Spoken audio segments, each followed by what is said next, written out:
Before I launch into my lecture for today, so just a reminder that we reversed, as I've said to you on a couple of occasions before, weeks 3 and 4 as they appeared on the syllabus. So today I'll continue to talk about politics. We're at this juncture for the obvious reason that we had a visitor on Tuesday, and that was not originally planned, when I had written up the syllabus. So we're at this point kind of a lecture behind, but we'll make up that ground as we move along. No worries about that, because I know exactly where to sort of put in the cuts. So I'm going to try to wrap up my discussion of politics and the state in India today. But it may well be the case that we may have to carry over, because, as I said, we're behind at this point.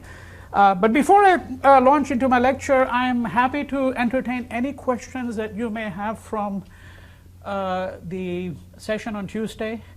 Questions that might have remained unresolved.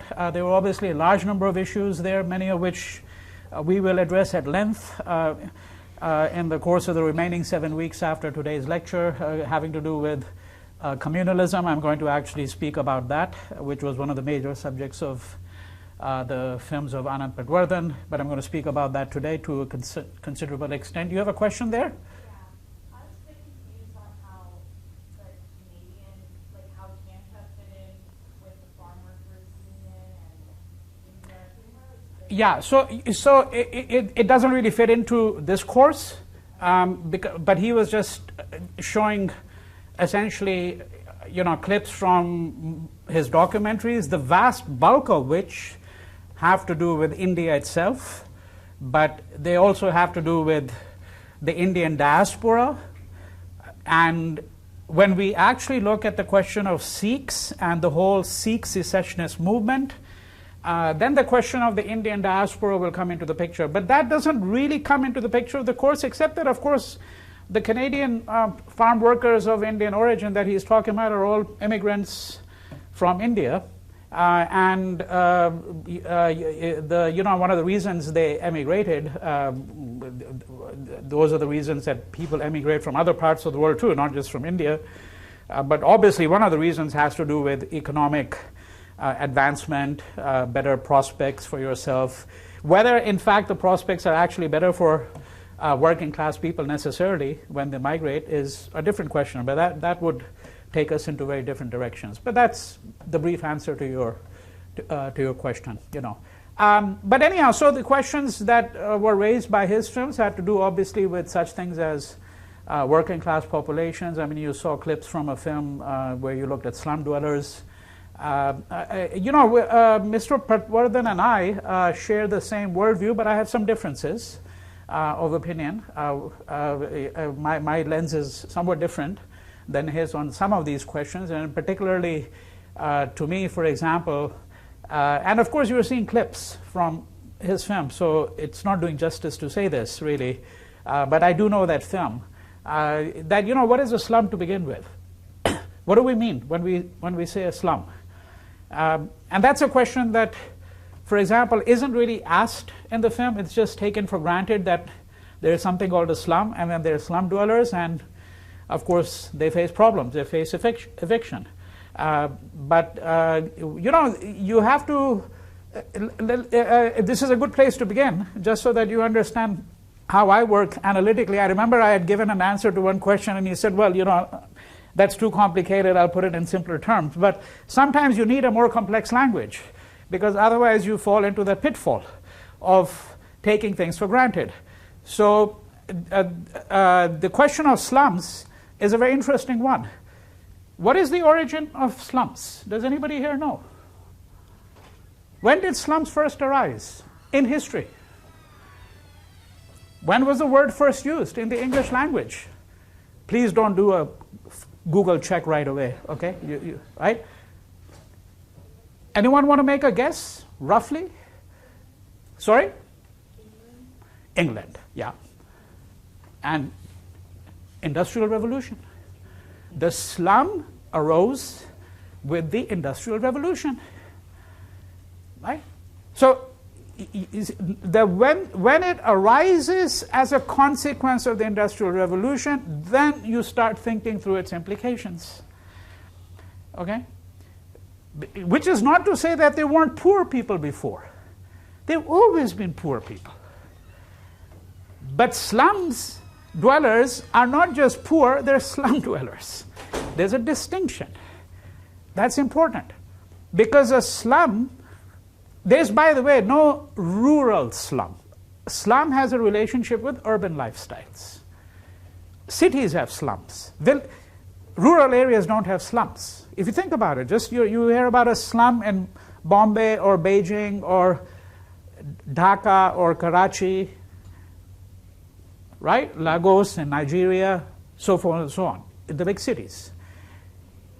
And similarly, just so that you have a sense, that you have to think about the categories. My difference with Mr. Patwardhan, who's a close friend of mine, is namely one, that he's not always thinking through the categories. And I think we have to think through them. Homeless. I have read in thousands of places that there is a population of 200 million homeless in India. The question is, what do we mean by homeless? If you say that a person doesn't have a roof over her or his head, right? Yes, then that number is correct. In fact, if anything, it's higher than 200 million. I would agree with that. But that's not what the word means only. When you think about the homeless in the US, Los Angeles, by the way, has the largest homeless population of any city in the United States, in the US, right? See, these are people who now, whatever the circumstances, maybe they lost their jobs, maybe they're drug addicts, maybe they were thrown out of an institution, right? Or they're veterans. Yeah, there are 10 or 12 main reasons that account for why a person becomes homeless. All right? But what's interesting to me and frightening to me is that when I see the homeless here, now I know that you can go to Skid Row and you'll see a whole row of people or rows of people. But if you're walking anywhere else in Los Angeles, I mean, in a place where I live in San Fernando Valley, for example, in the Encino-Sherman Oaks area, I see they're always alone. There's someone under a bridge, with 2 shopping carts and their life's possessions are they're sleeping alone. There's no community. In India, the so-called homeless are never without a community. That's a big difference. So you don't have a physical home over your head, but you're not homeless. You have a home. You see people who are living on the streets. The place where I have an apartment in Delhi, when I go there every year or twice a year and I walk out at night, I see rows and rows of people who are sleeping on the street. But what happens? Before they go to bed, 20 of them are playing a game of cards that goes on into midnight. There's a community there. And it's not a romanticization. I'm not saying that that's a lifestyle I want, or that anyone deserves that lifestyle. Not even remotely saying that. I'm just saying we have to think what the category is called homeless. So I would have to use a different word, because when I think of homeless, then I have to think about the people I see here who seem to me to be horribly alienated from everything. Okay? And that is the fundamental problem with a kind of a pedagogic documentary filmmaking. So you saw that one little clip from Reason at the end. What was that clip? That there's a battle of reason and faith.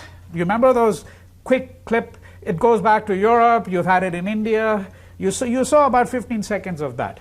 The battle between kings and commoners and faith and reason and superstition. Well, rationality is a problem too. I mean, the problem with Nathuram Godse, who Anand Patwardhan rightly critiques, and you've heard me critique, the assassin of Mahatma Gandhi, and he said exactly what I said, that I think the present Indian government champions the assassin of Mahatma Gandhi, right? So there's no difference of opinion there, but the difference is that what Nathuram Godse did was not an act of irrationality. It was actually a form of hyper-rationality. Because we would then have to make distinctions between different kinds of reason. When I'm having a conversation with you, I'm using certain protocols of reason, right? That's one form of reason. But then there's instrumental reason. When states rationalize murder and genocide, they're not being irrational at all. That's a form of rationality. It's a form of instrumental rationality. And there are many different kinds of reason that we'd have to distinguish. So that's where one begins to say that when you see something like that, then you also have to have an intellectual apparatus for learning how to distance yourself from it and arrive at a critical reading. All right? Now, any questions before we move on arising from the discussions on Tuesday? All right. So let me continue with my discussion of the politics in India. 1947 to present. So I talked about integration of Indian states. I talked about reorganization of the states. We talked about the election. Remember I showed you a couple of slides which had to do with the 1951 election and the use of symbols. And the last thing that we spoke about were what are listed as points 4, 5, and 6 over here. I spoke about them together, really. One was central state relations.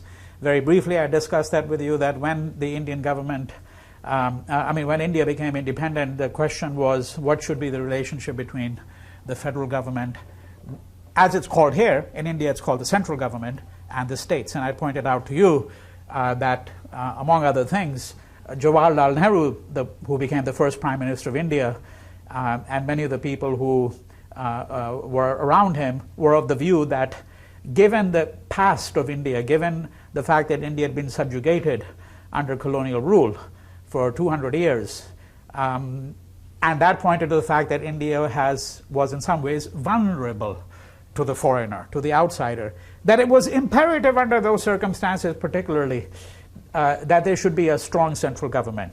And so that unlike in the US, I would say that one central difference between the US and India as democracies is that I think the conception of states' rights is much stronger here than it is in India, much stronger in the US. And as you know, it's a matter of constant adjudication and litigation by the courts, the question of states' rights. And that's one reason why it's so difficult to have gun control in the United States, apart from the worship of the gun, which I think is a central feature of American life. But one reason it's so difficult to have some kind of gun control is that this is essentially a matter of state jurisdiction. You can have a national registry, you can have a Brady's law and all of that, but by and large, to a huge extent, it's really a matter of adjudication, which is why there are states in the US which have an open carry law, and there are states which of course don't. Right? California is not one of the states where you can just openly carry around arms, but there are states in the US where you can do that. All right? So that would be an instance of the states' rights. Education is entirely really a matter of states' rights in the US. In India, these things, it's much lesser the case. The central government is a much stronger force at least in the adjudication of some of these kinds of issues. Having said that, it also needs to be said that you cannot simply view it as a two-tier system, right? So there's not only the central government and the state government, there's also obviously the local government, or what you would call municipal government, and here it would be the county and comparable levels that we're really talking about. I think that's important because in India, whatever the central government might say, whatever the laws might be at the central level, I think that the force of local customs and what happens at the local level is sometimes more decisive than anything else. All right. So you have to think of this tiered structure when you're thinking of politics in India as well. And then I think last Thursday, the last lecture I gave you, I'd been talking to you about, at the closing moments, about the question of reservation, the abolition of untouchability, as it was called. And I remember giving you this illustration of the well, the village well, which would be an illustration of how the question of caste discrimination still really persists in India in very strong ways. But we'll come back to that. Right? We'll come back to that when we have a whole segment where we start looking at the Dalits. Because here what I'm doing is I'm completing the overview, and then I want to really move to the questions, 2 or 3 central questions, and that have to do with questions such as communalism and India's relations with foreign powers, particularly its neighbors. But one of the central questions, and of course it's related to the question of integration of Indian states and the reorganization of Indian states, is a question of the integrity of the Indian nation, which is listed under 7, by which I mean simply this, that in India, unlike the US, I think that's a fair comparison again, because you're looking at 2 functioning democracies. I think in the US, notwithstanding some fanciful discussion, which is just completely utopian. For example, I heard snippets of this discussion after the November 2016 election when Trump was elected. I heard a few people talk about, how it would be nice if California became a separate country, for example, right? Or that they would migrate to Canada or something like that. No, nobody ever did that really, of course. Now, in India, this idea of secession, breaking away, is not fanciful idle talk.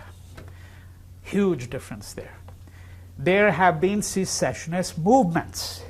And when I say secessionist movements, I'm speaking precisely about tendencies to break away from the nation state and constitute a nation state, if you can, of your own. Of course, the form in which it has largely succeeded in India is where you are able to carve out a state for yourself. Right? The creation of tribal states, I'd given you an illustration week 1, or maybe the first lecture of week 2, where it pointed out when I showed you 2 maps of India which looked identical, 2 political maps, and said, well, there's one difference, which is that one state was carved up in very recent years. For example, the state of Andhra Pradesh was carved, the new state of Telangana was carved out of that. But in the case of North India, if you look at the state of Uttar Pradesh, then there was the hilly region was carved out some years ago and constituted a new state of its own. Right? And these are not really secessionist movements, but obviously at some point they can take on the overtones of a secessionist movement, particularly if the demand is emanating from political circumstances, particularly if the demand is emanating from the notion that, hey, there's a distinct identity at stake, and this identity can only be preserved or enhanced, safeguarded, if you actually have a state for these people, right? Now, what have been then consequently these kinds of, as the Indian state would see it, attacks on the integrity of the nation state? All right, so you're talking about various kinds of insurgencies. The obvious example, which we looked at in some detail, is Kashmir, because you could say that, look, there are obviously some Kashmiris who favor integration into Pakistan, then there are some Kashmiris who probably are all right with staying with India, and then there are obviously, and that could well be the majority, Kashmiris who actually favor the idea of an autonomous nation state. Which, of course, I don't think is on the cards. I don't think either Pakistan or India has the slightest, even the remotest interest. And I don't think any world power has a remotest interest in creating a new nation state up there. There's enough instability from the standpoint, at least, of the great powers, that you don't want to create a new nation state over there. You don't, right? But that would be an illustration of a secessionist movement. And although there it's complicated for reasons that are already described, that you have various different tendencies and they're all going in different directions. In northeast India, we have had several secessionist movements, right? And you've got 7 states there which are smaller states. If you remember the linguistic map of India that I'd shown you, week 1 pointed out that in fact many of the people coming from that part of India actually speak languages which are part of a different linguistic family, right? Many of these languages belong to the Tibeto-Burman group. But it's not only the fact that there's a linguistic difference between most of the people living in northeast India and the people living in the rest of India. There's a difference between hill people and plains people, which has had a kind of a resonance going back to colonial days. There is also the consideration that whatever the difference is between the 7 states in the northeast, and there are quite a few differences between the Manipuris and the Mizos and the Nagas and the Assamese and all of that, that nonetheless many of them in fact actually inhabit what you might describe as a kind of Himalayan subcultures which have something in common. And then in that case, you have to go all the way west across into Nepal and then into Pakistan, and that entire Himalayan region extending for 2,000 kilometers might actually form one distinct unit within, and differences within that, right? But the perception has long been, I'm saying to you, and this is a psychological matter now, that the Indian state has long felt that there are all these tendencies which drive people to break away. And you have to ask yourself whether that might not be one of the reasons why the Indian state reacts with a certain degree of ferocity to what it perceives to be these kinds of secessionist tendencies. The most prominent of these secessionist tendencies, I'd point to two, but the most prominent of these two is obviously the Sikh secessionist movement, which commenced in the late 1970s and then eventually led to the storming of the Golden Temple and then the assassination of Mrs. Gandhi in 1984. But I'm going to discuss that in much greater detail shortly thereafter in this lecture today. All right. So, but that's what I mean really by the what you might describe as the assaults as the state perceives it on the integrity of the Indian nation, and this has been, I think, a prominent feature of the political landscape since really day one, and continues to exercise a profound influence on the state and on the mentality of the elite in India. And then finally, to wrap it up, and this is going to be again something we'll discuss in much greater detail, but I want to move to the geopolitical situation before I return to this, and that is the whole question of communal conflict in India, the management of communal conflict. How has the Indian state attempted to contain this communal conflict, and what exactly is the nature of communal conflict? What do we mean by that, right? And I'll give you some illustrations of that. However, before we look at some of these considerations in detail, I just want to finish up kind of giving you an overview of the political situation from the 40s, from the aftermath of independence down to the present day.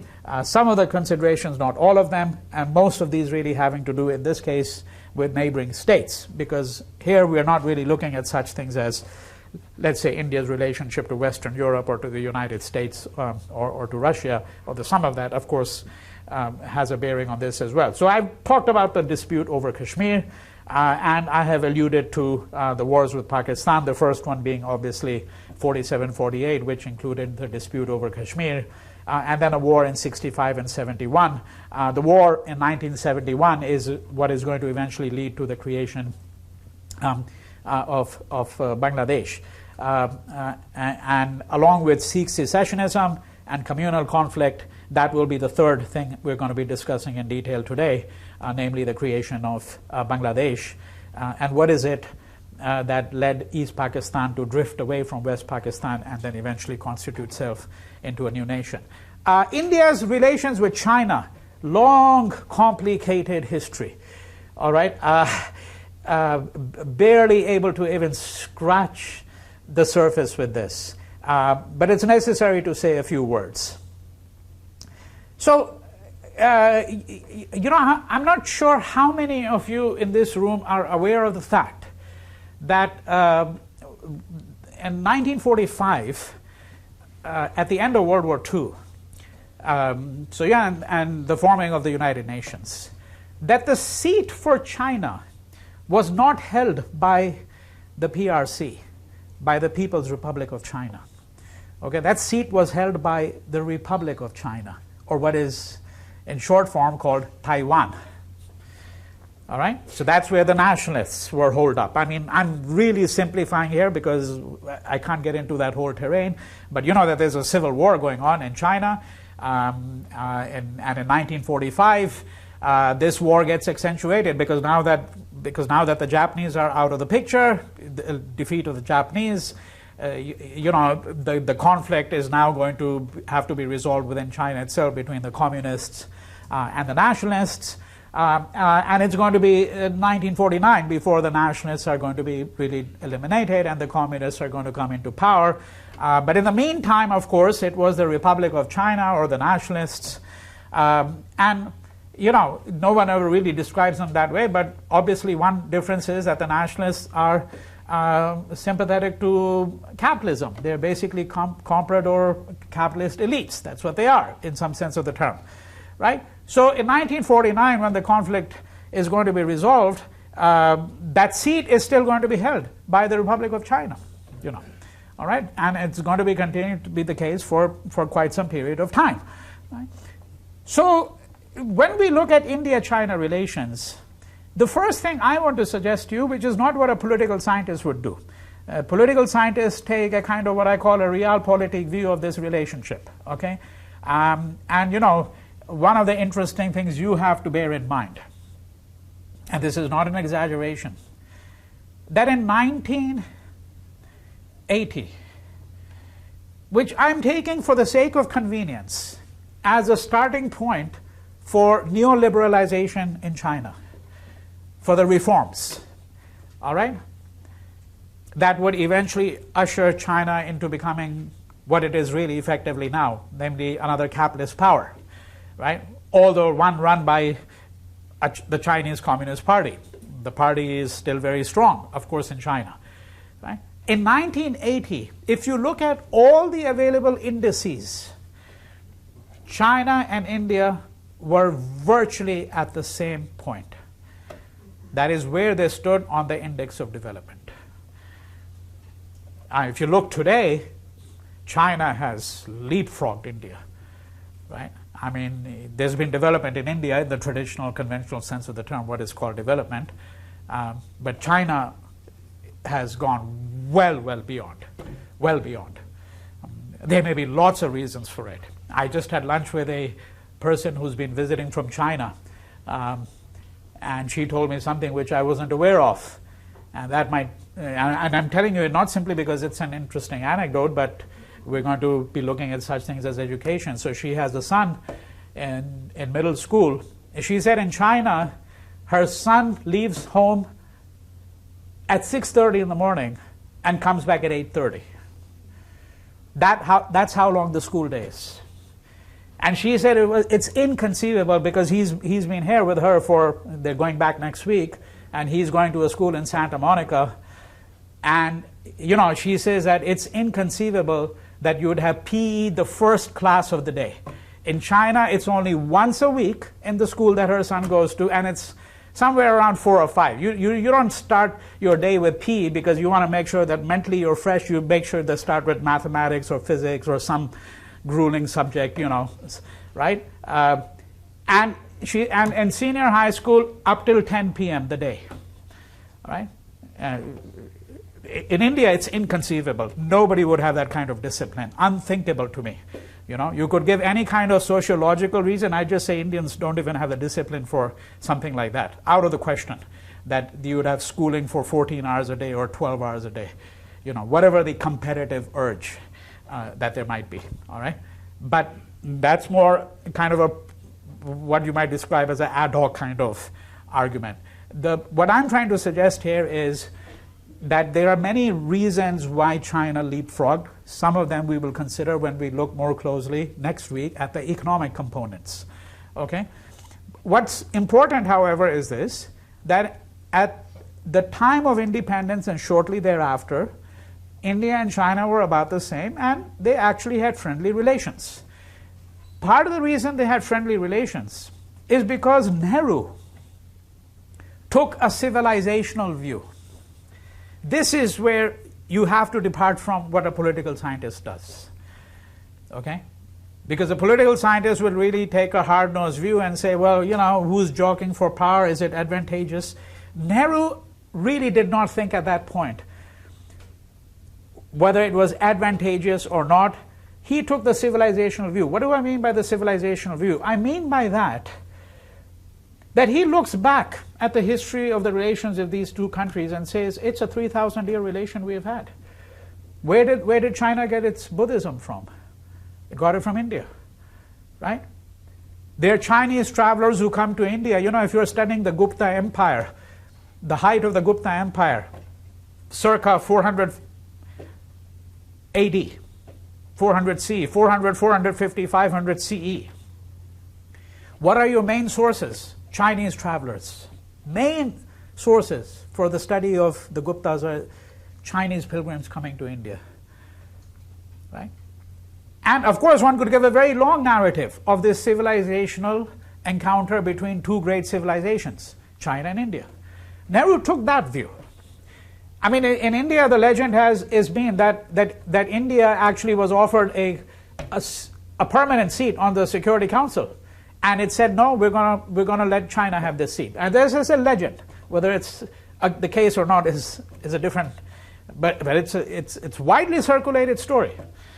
Because Nehru took the view that this was another great civilization, the Chinese were deserving of a seat on the on the Security Council of the UN, and so on and so forth.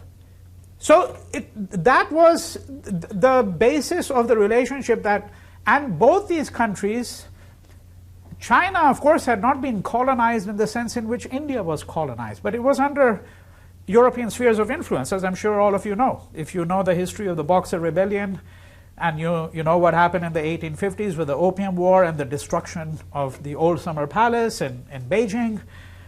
Right? So China knew what it meant to be under the heel of the Europeans. Right? They understood what it means to have been humiliated, but even though they weren't formally colonized. So in 1948, 1950, that period, China and India were not simply, and this will continue to be the case until 80, at the same level economically, but they both understood each other as well because of the nature of their histories, and then they had the civilizational links, right, that lend some kind of commonality. They were both, as Rabindranath Tagore would have argued, they were both great Asiatic powers, and they had an Asiatic sensibility. So this is going to continue through the 50s, but for various reasons, part of which have to do with the whole question of borders. I mean, this is a menace, this idea of borders. You know, it's been a destructive force. When you think about what nation states will do to protect their borders, enhance them, safeguard them, partly because of a conflict that was developing in northeast India. You remember I had mentioned to you that that portion of Kashmir was even claimed by China. All right, and then further east in Arunachal Pradesh, there's been a kind of a long-standing simmering dispute. Not a conflict really, a dispute between India and China. But to cut a long story short, there's going to be a war that's going to break out between India and China. It took Nehru completely by surprise.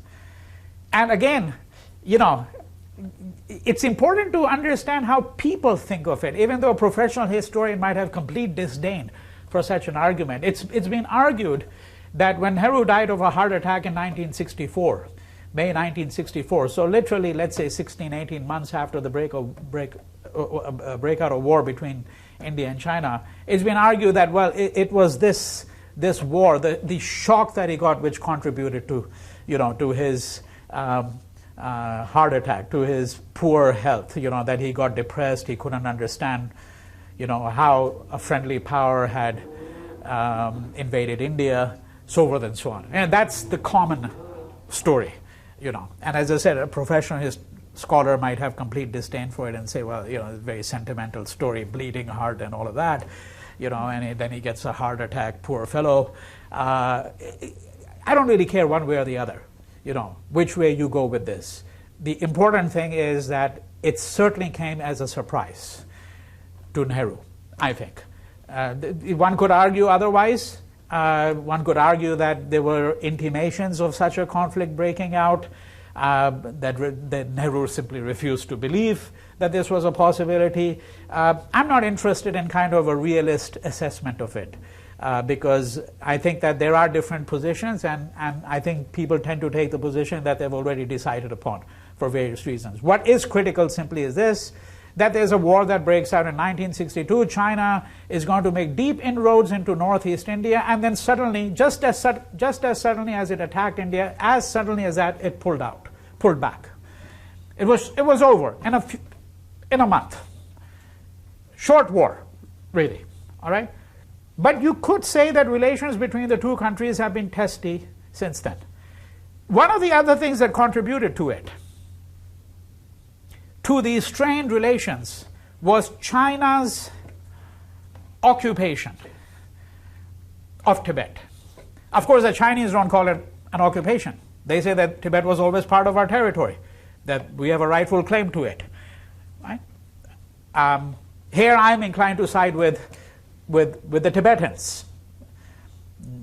But again, whichever side of the fence you are on, and it's really quite immaterial to the argument I want to make, what is important is that the Dalai Lama is going to flee. Right? And he's going to take refuge in India. And I'm sure some of you here know, maybe a few of you here know, that outside Tibet, the largest Tibetan community is, of course, in India. And the Dalai Lama's international headquarters is Dharamshala, which is a hill station in North India. You know? And you have large Tibetan communities in places like New Delhi, for example. You know, okay. There's a very recent film, Tibetan film, called Sweet Requiem, which is based on this Tibetan community in Delhi, in New Delhi. So, but China did not take kindly, because China's view, of course, official view of the Dalai Lama is that he's basically a scoundrel. That's how they view him. He's a criminal, you know. Because he has destabilized or is attempting to destabilize the Chinese nation. And that's the official view in the PRC. So they did not take kindly to the fact that India offered hospitality to the Dalai Lama and to the Tibetans. And there is constant pressure on India to relent and to, they know that India is not going to surrender, obviously, the Dalai Lama, but to not offer hospitality anymore and to take a more critical stance towards India's position on Tibet, right? So that's what I'm referring to here, Indo-China War and India's position on Tibet. The creation of Bangladesh, we'll leave that aside for the moment, because that's going to be something we're going to look at in much greater detail. In 1971, the breakup of Pakistan. But we're really looking at kind of an overview of India's relations with its neighboring states. And then you get the question of Sri Lanka, which again I'm just alerting you to right now, but when we look at the segment on Sri Lanka, we'll have a fuller consideration of it. But I want to give you a few details just right now, just so that you have a sense of what we're really speaking about. So you know that there was a civil war in Sri Lanka, which only officially terminated in 2009. It lasted for over 30 years. And the main reading that you're going to do from that will give you some sense of just exactly how brutal this civil war was. And it's largely between the Sinhalese population, which is Buddhist, and the Tamilians. So the Tamilians are Tamil-speaking people from South India. That itself, by the way, is also not a homogeneous community, because there have been Tamil-speaking Indians in Sri Lanka. There's a community that goes back over 1,000 years. And then there is a community which dates to the 19th century. I don't know if anyone here, does anybody here know why the 19th century and which community might have been? If you're tea drinkers, there's a clue. Tea plantations in Sri Lanka. All right, tea plantations in Sri Lanka, in the highlands, and in central Ceylon, as it used to be called then, and part of the labor force for this came from India, and these were Tamilians. So that's the second group of Tamilians that you're speaking about. Long story short, because again we look at this segment later on, there's going to be a demand by Tamil speakers for a degree of autonomy. You can't really describe it as a demand for a separate nation state. It'd be hard to carve out a separate nation state from Sri Lanka. It's already a teardrop in the ocean, as they say, in comparison to India. But autonomy within a much more federalist structure, right?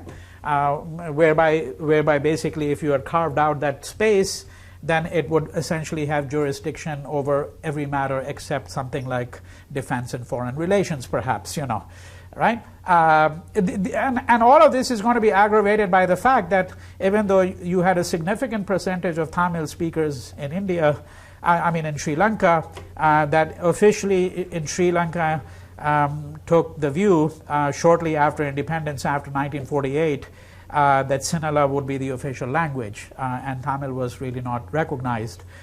So, the grounds for thinking that there was discrimination against Tamils, I think those grounds are very sound. I think there was discrimination against the Tamils, but the response by the most prominent faction of the Tamils, who then went on to create an extraordinary guerrilla force, the LTTE, which was branded a terrorist organization by many countries, including the United States. That response did not obviously facilitate a peaceful solution. In fact, it led to more violence, and that's why you had a civil war lasting for 30 years. India tried to intervene. It brought in what's called the Indian Peacekeeping Force, and this was going to be in the 1980s. But this was a very short intervention, and it was an ill-timed and ill-judged intervention, But again, a greater consideration of this will come later on. And then finally, the last three considerations before I start looking at a few segments in greater detail. One has to do with a question, obviously, which I have sort of already addressed, and that has to do with the borders of India, that these borders are still, in some ways, particularly in the northeast, where you have China, and then obviously in the west, northwest, where there's a whole question that lingers on with Pakistan, that these borders are still in some ways under negotiation. Before the internet became all powerful, although I know there's still a lot of people who, when they travel to India, they take what's called the Lonely Planet travel survival kit or guide. So I'm sure some of you are familiar with Lonely Planet. It's this company that's produced 200, 300, travel guides, and widely used. So, if you open it and you see the map of India, now they are required, the company is required by law to put a stamp on that page saying that these borders that are shown on this map of India are not officially recognized by the government of India. Okay? Yeah. Every travel guide that has a map of India, which the government of India does not, it can only be sold in India on the condition that the company will put that stamp. All right? So this is obviously a sensitive matter, and that's because there are borders that are still under dispute. All right? Then there's been the question of regional cooperation. Panchsheel was this philosophy which guided actually relations between India and China as well, and India and other countries in Southeast Asia. And it was basically the 5 principles, Panch is 5 principles of peaceful cooperation. And that meant including things like increasing regional trade, regional cooperation, the usual diplomatic language, largely meaningless if you ask me, frankly. But these are all nice gestures. And then you have this group called SAARC, which is the South Asian Association for Regional Cooperation, and countries such as Pakistan, Bangladesh, Nepal, Sri Lanka, India, they're all part of it. It's intended to promote various forms of dialogue, as they're called. All right? But behind all of that, I think we should remember, there lingers this idea, and it's more than lingering at this point in time. Now it's in your face. The Indian state has put it in up front, namely that India would like to be viewed as a dominant regional power in that part of the world. It would not only like to be viewed as a dominant regional power, it would like to be viewed as a world power. I think that that's a fantasy. There are other kinds of objections, such as whether those countries that are world powers should be world powers, whether anyone should be a world power, all of that we can, but that goes down another road altogether. The important thing is that one of the things that undercuts India's ability to exercise its muscle is that if you're looking at various kinds of indices in India, India is not doing very well. All right? If you're looking at development indices, if you're looking at literacy rates, if you're looking at what percentage of the population has access to safe drinking water, what percentage of the population has access to toilets, to electricity. Officially, 12% of the country, so this is the official figure, not mine, 12% of the country at this point does not have access to electricity. Okay, I think the actual percentage is much higher. And having lived in India and having lived in one of the wealthiest neighborhoods in Delhi, which is a capital, I can tell you that even in those neighborhoods, until a few years ago, getting power cuts of 2-3 hours a day was quite normal. When I was growing up in West Delhi, which is a different area of Delhi, in the 1970s, a 12-hour power cut was not at all uncommon. Not at all uncommon. Right? So you could have electricity, but that doesn't mean you're going to get it 24 hours a day. And when you get a 12-hour power cut, then you've got to make sure that everything's that in your fridge, and outside it's 45 degrees Celsius or 115, that you better make sure you consume all the meat very quickly, right? So forth and so on. So when you see these statistics, you have to know how to read them, because it's not going to tell you anything unless you have an understanding of how things work on the ground. I mean, I'll get to your question in a second. There are manufacturing units which have to be shut down every day for 4 hours, because in that part of India, let's say Madhya Pradesh, central India, one of the more impoverished regions, a power cut of 4 hours every day would be not at all uncommon, particularly when you get into the summer and the demand for electricity peaks because it's so hot, so obviously air conditioning and all of that. Yes? How does border security / traveling through contested border regions work with visa grants and other travel grants? Yeah. So a large question. I mean, the simple answer is this, that if you're an Indian citizen, there are no restrictions on where you can travel. If you are a foreigner, there are restrictions. So there are areas where you need what is called an inline permit. So even when you have a visa for the country, there are still, for example, there are portions of Nagaland, portions of Kashmir that you simply cannot visit. Unless you have a special permit, and you may or may not get it, But that doesn't begin to really answer the question, because, one of the things you would have, which I didn't talk about, and I didn't because I will have a much greater discussion of it, is this term here, Maoism. You see that over there where the cursor is, and Naxalbari. So one of the major threats to Indian integrity as the state sees it is the Maoist rebellion. All right, and it's called the Maoist rebellion because they're Indian communists who have been inspired by Mao's thinking. So they have a different bunch of communist political parties. There are dozens of communist political parties in India, but the main one is called CPM, which is the Communist Party of India, Marxist. And that's the one that is still in power in the state of Kerala and was in power in the state of West Bengal for 4 decades. The Maoists have never officially been in power, but there are large segments, particularly in tribal belts, where you go at your own peril, because the state's writ does not run there. That is, that the Maoists effectively control the government there. They effectively control the government and who is able to come in, who is able to go out. They are the ones who, and when I say control the government, sometimes even when you have an official state taxing agency, they're the ones who basically collect the tax. All right?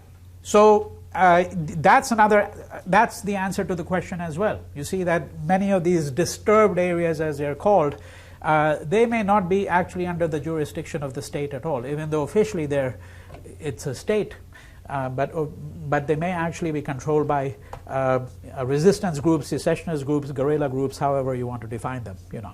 All right. So my summation to you simply is this: that there are enormous pressures, okay, within India, and I was talking about India's aspirations to be a world power and all of that. And I was saying, well, you can look at literacy, but you can look at, other development indices. But, what does it mean to be a world power if you cannot furnish electricity or drinking water to a substantial portion of your population, right? That question, I think, should always be kept in mind. And this is really taking a very elementary view of the matter, because we could then obviously get into larger kinds of psychoanalytics, psychological considerations on, what is this quest to be a world power? What does it mean to be a world power? What's so desirable? What's so interesting about it? Right? So forth and so on. And what are the anxieties that afflict the Indian middle class? But that is something that I'm going to spend a whole lecture on towards the end. Yes? So does, the lack of, those, infrastructural things, does that have to do with, the government is just investing money other places, or what are, well, there are lots. How they done it if they want? But there are lots of reasons for it. I mean, it's a problem of every poor country. Of course, the question arises: why is it that some countries are able to lift themselves out of poverty? Does it take, so that, remember I gave you the illustration of China. You look at schooling. But if you ask me, 12 hours and 14 hours in school is unquestionably very unhealthy. You don't have to take a kind of a California liberal view or something, something of that kind. No. It's just damn unhealthy to be in school. Whether it's healthy to be in school at all is another interesting question, if you ask me. But certainly to be in school for 14 hours if you're in the 5th grade, in other words, it's an authoritarian state. Who's going to question? India is not. When I hear people say India's a fascist country or authoritarian state, well, there's a difference. You know an authoritarian state when you see one. All right? In India, there is always an element of dissent. Always. Unquestionably. And so the answer to your question is actually would involve a consideration of nearly everything we're doing here, because then we would also have to look at such things as, well, what is the state's investment in the whole project of infrastructure? What undermines it? Okay? And I can tell you in India there's one word that everybody automatically has, when things don't work: corruption. Corruption. So many battles have been waged over this whole idea of corruption, that there's corruption. You build a bridge, and 6 months later the bridge falls. Why? Because there was corruption. The contractor mixed other stuff into the cement. Right? But then again, what is corruption? Right? Is India particularly prone to corruption?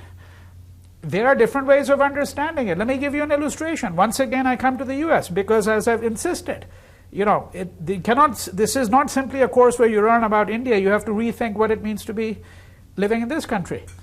And India will give a different insight into it. Why is it that half the appointments in this country as ambassadors are, guess who? You think they're professional diplomats? No. More than half of the people who are appointed ambassadors are political appointees. If you've donated $10 million to Trump's campaign, next thing you know, and you might be a complete moron, and you get appointed to, become the ambassador to the PRC or Britain or wherever. Well, that's corruption, if you ask me. There are all kinds of ways in which we can understand what corruption means, right? And I'm not excusing, even remotely, but I'm saying that corruption has become a standard word. You just dole it out. The minute something goes wrong in India, you say corruption. Is there a question back there?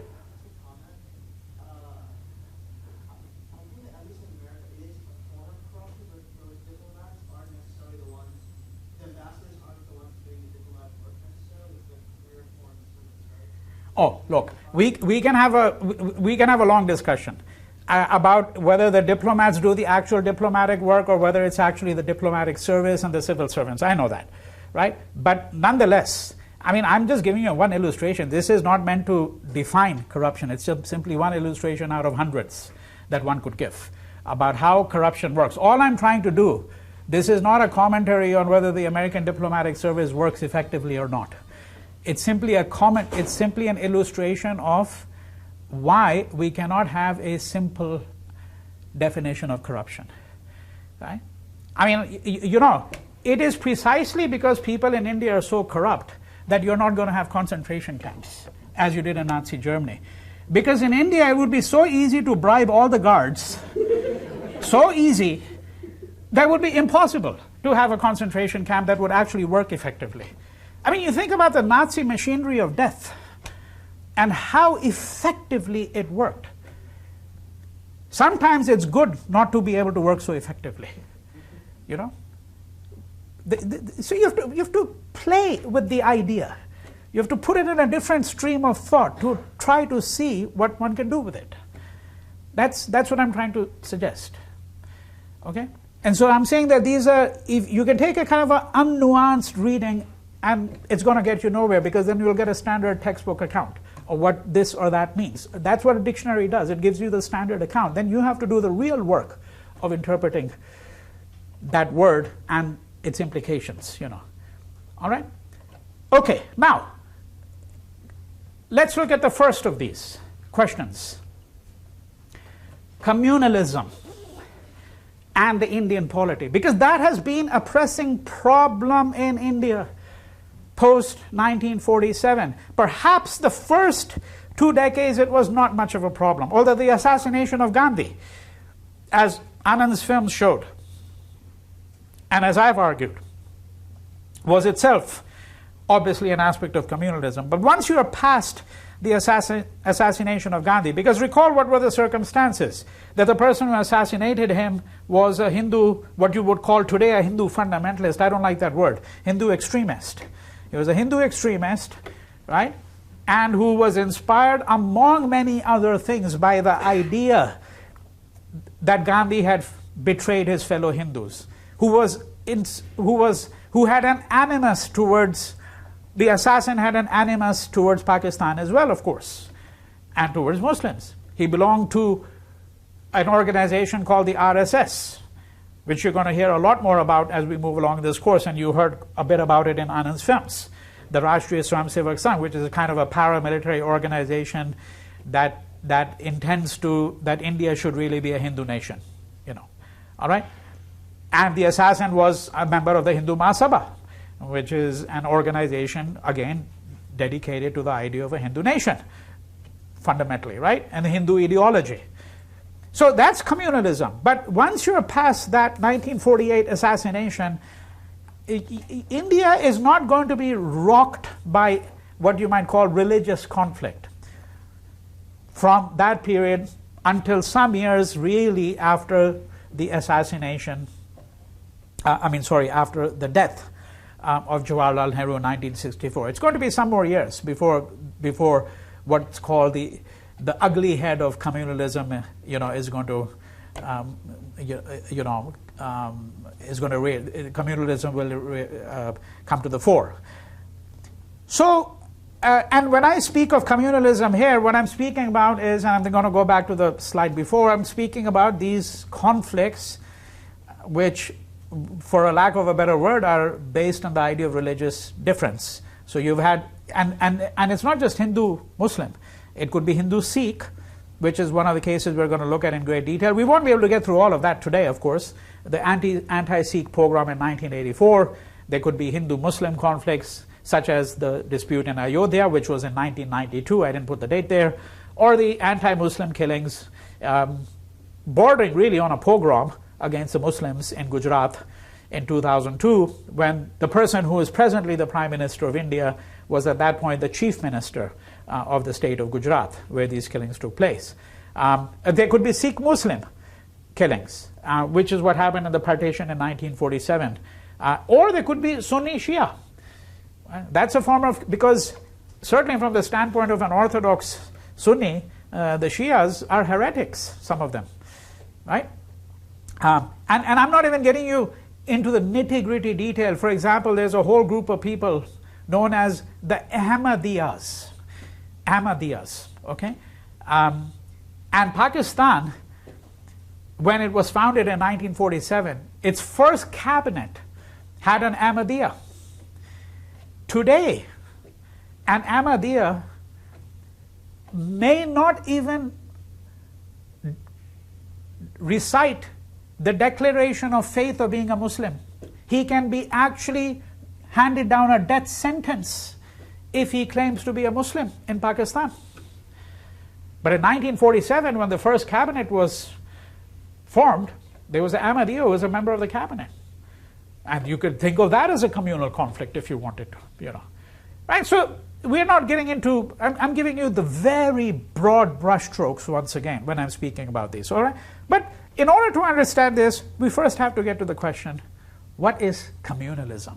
And I think in order to get to that, I want to look at it sequentially. It's very critical that this portion you understand clearly.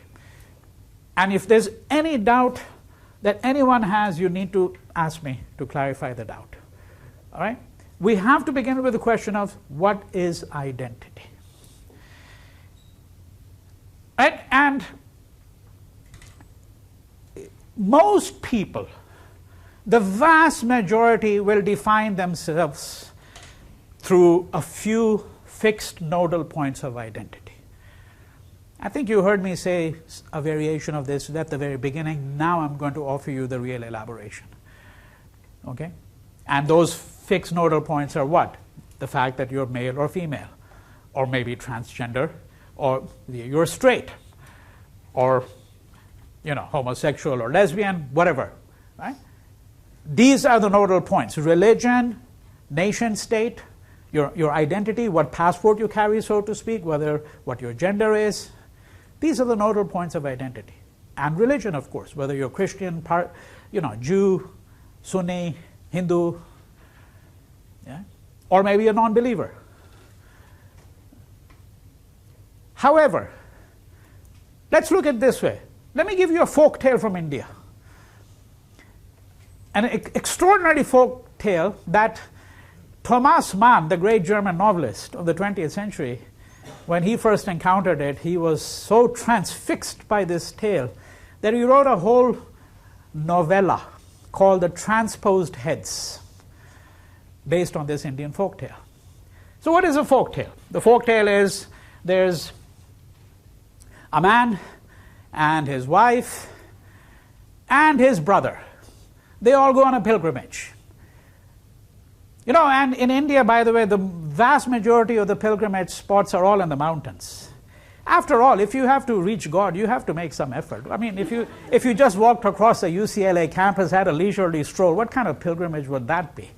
You've got to go up the mountains, sweat for 10, 15 days, possibly break a bone or two on your clambering up some rocks at 15,000 feet. So they're on their way.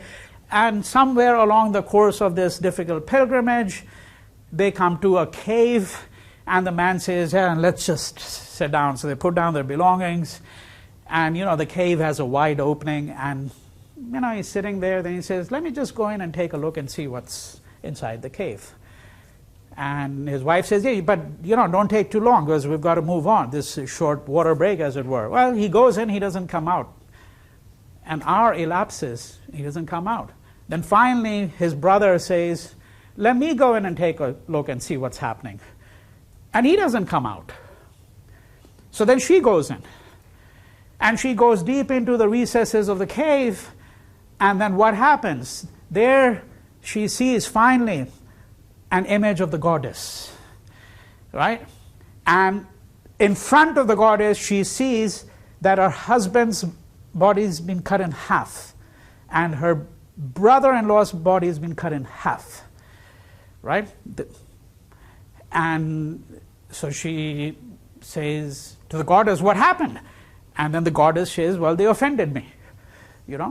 I asked them some questions and they were rude or whatever, and they offended me, and so I took their lives. Now she has this conversation, and the goddess is very pleased with her demeanor, with her answers. So the goddess says, at the end of it, ask me for any two things, and I shall give them to you. And it's quite obvious what those two things will be. Restore my husband and restore my brother-in-law. And so the goddess says, yeah, you just piece it together. So in her haste to get out, she attaches the top half of her husband's body to the lower half of her brother-in-law's body, and the top half of her brother-in-law's body to the lower half of her husband's body. But each of them becomes whole. Each of them says, I'm your husband. Neither of them, by the way, says, I'm your brother-in-law.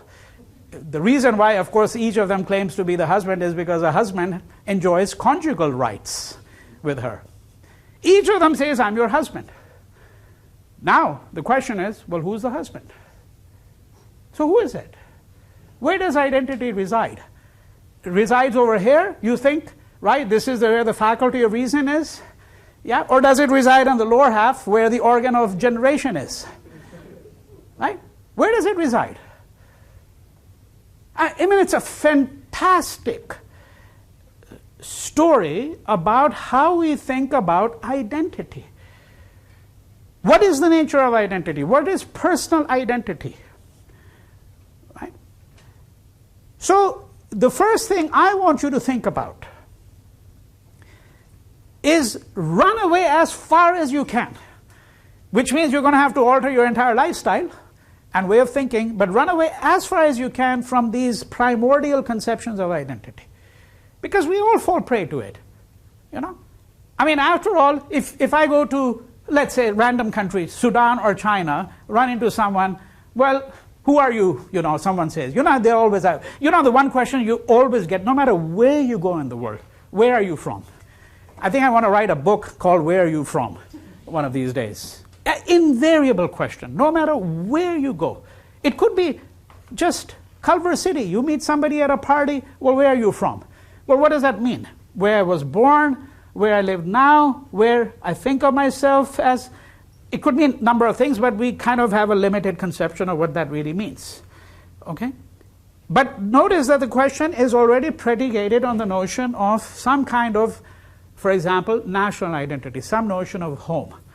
Right? Or who are you? And you say, well, I'm a white American, I'm a woman, or I'm this, or I'm that. Right? And I think, as I mentioned to you, so, you know, for example, someone says, who are you? I say, I'm an intellectual. Well, fanciful, right? No, what are you? Who are you really? You know? Then invariably, you know, they want to, because what do people want to do? They want to get to the primordial conception. And I think we have to understand, in fact, the entire American campus, not just this campus, every campus in this country today, given what's transpired in the last 50 years, people derive their politics from their identity. I think the entire endeavor should be exactly the reverse. Exactly the reverse. Not deriving your politics from your identity. We have to learn to derive our identity from our politics. That's at least the way I see the task of education. Okay? Because what happens? You're a Chicano American, you're Indian American, Korean American. What do? You all gravitate to that community. I've seen how the groups work on this campus. I've been here 27 years. You know? You think there are 50 Chicanos in the Pakistan Students' Union? You think there are 50 Koreans in the Indian Student Union?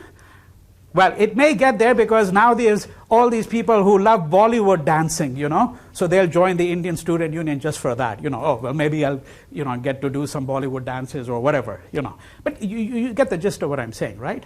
That it is so primordial and in some ways primitive concept. But we all retreat into that.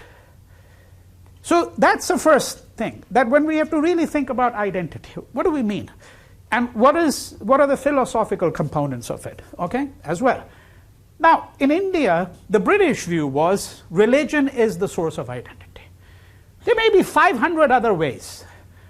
It could be your caste group, it could be your subcaste, it could be your profession.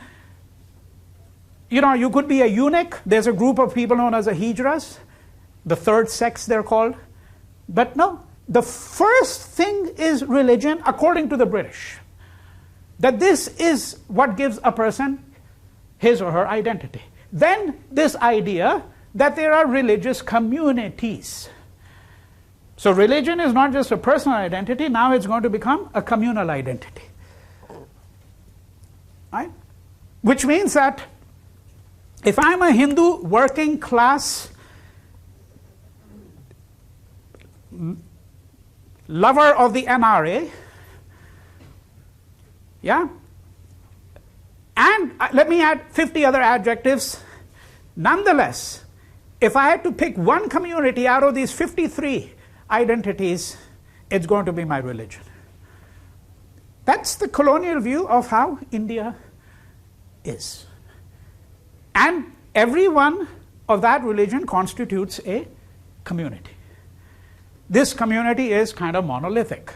So all Hindus are Hindus. Never mind the fact that there may be a million gods and goddesses, and we don't even read the same text, and some don't even read at all, you know. And there's no universal church or temple, obviously, in Hinduism. Right? Never mind any of that. You're Hindu, and this means that you belong to a community known as Hindus. You're a Muslim, you belong to that. This is where you get religious communities. Right? And you see, I'm going through it systematically so that you understand how this was built up. And then South Asia was seen as not simply a place where religion is important in the constitution of an individual's identity, but it is a region of religious or communal identities. Right? This is predominantly now how you define not just a South Asian, this is how you define the region. So that if you had to write the history of India, and remember, of course, when I say India here, I mean undivided India, right? Pre-1947, which would include Pakistan and Bangladesh today. So sometimes I use the phrase South Asia, but India is what we're really speaking about here. That in India, it is these religious communities whose history becomes the history of the nation. You understand, right? That this history is to be written through a history of these religious communities. That's really the only legitimate way in which you can write the history of South Asia. And then the next step in the argument is that these religious communities are bound to be in conflict with each other. They cannot inhabit the same space together. If they inhabit the same space together, it is certainly not on peaceful terms. Now, we have to understand that there have been a lot of variations. So, for example, there's one author whose work I wrote a critical assessment of because I found that to be even more dangerous. Where he said, okay, you know, I'll acknowledge the fact that, yes, Hindus and Muslims and Buddhists and Sikhs, you know, they've inhabited that same space. But he says, you know, it's the same way in which 500 different plants inhabit the same ecosystem. They're just there. They're just there. That doesn't mean have always been in conflict with each other. That's the nature of the Indian past. Right? That is communalism, essentially. Yes? So was this idea of communalism shaped by the British? Absolutely. Absolutely. I mean, there's a literature on this, but this doesn't mean, I've been very clear about it, this doesn't mean that there were no differences between Hindus and Muslims, as, you know, right, viewing those terms provisionally in the 16th century, 15th century, because the Muslims first came to Western India circa 740 CE, and certainly by 1200, they're going to establish, early 1200s, going to establish what becomes the Delhi Sultanate in North India. So they're going to be Muslim kingdoms. And of course, when the British first came to India, India was under the rule of the Mughals, well, you know, the most grand empire of its day. These were Muslim rulers, right? So there's a long history there, and I'm by no means suggesting to you that there was never any differences or that there might not have been conflicts, as there are conflicts between people all the time over all kinds of things. The problem has to do with the imposition of religion on all of these. And then writing the history of India through the category of religion. Okay? That is going to be the fundamental problem. And that actually is now one of the most long-standing problems in the history of India now. So we're going to address this, and I'm going to talk about Sikh secessionism and the creation of Bangladesh. So as I said, you know, we're a bit behind, but we'll catch up. All right?